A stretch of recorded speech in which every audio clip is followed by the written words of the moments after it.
So the purpose of this paper was to determine if women who run for office, especially for down-ballot races like the House of Representatives or state-level offices, if they're negatively affected when women also run for upper-level offices as well.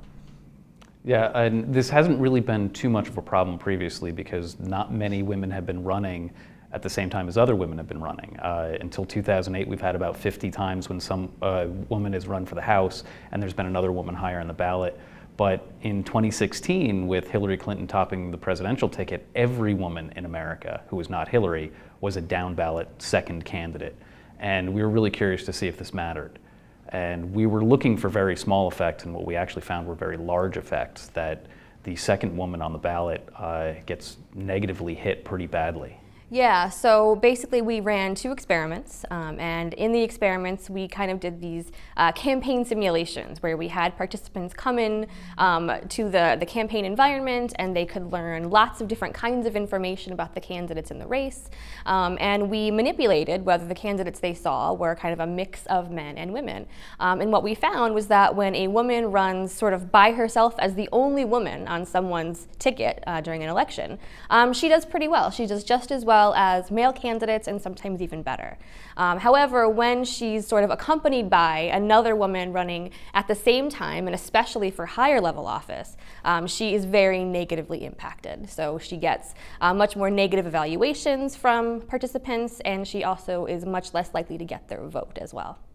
And what this probably means for the real world is not that women running in a down-ballot race can't win. It's that they're probably going to have to work harder and that their campaigns are going to have to prepare that gender is going to be an issue constantly throughout the campaign, and that it's something that they can't dismiss. It means that every time a woman candidate runs, she's going to have to go out to speeches prepared to talk about gender, prepared to demonstrate that she is just as competent and qualified and excellent as a comparable male candidate, but she's going to have to talk about this, and it probably will not go away immediately. And we think this is part of the story about why we see fewer women running for office and serving in office than we'd like, right? So women are what we call underrepresented in office. They only make up about 20 to 25% of elected offices, looking at sort of the state and national level. And so there are lots of reasons why research has found this is the case, but we think this is one sort of additional reason that that might be part of the explanation. We already know, for instance, that women need to have higher qualifications when they run, and that they can do just as well as a man candidate, but they have to demonstrate that they're even better than your average male candidate. And this is just another hurdle that it seems like women have to jump over.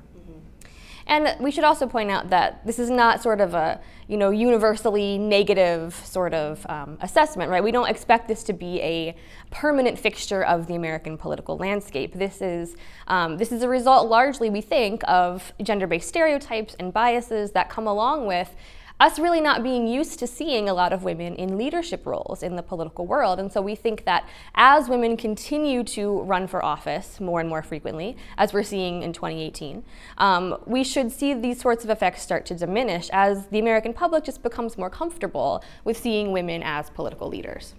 Yeah, as women become more common, so hopefully the stereotypes will go away. But also what we're finding is that information helps to dissipate the effects of stereotypes. So the more that voters learn about candidates and learn that they are individuals just like everybody else, the less stereotypes matter.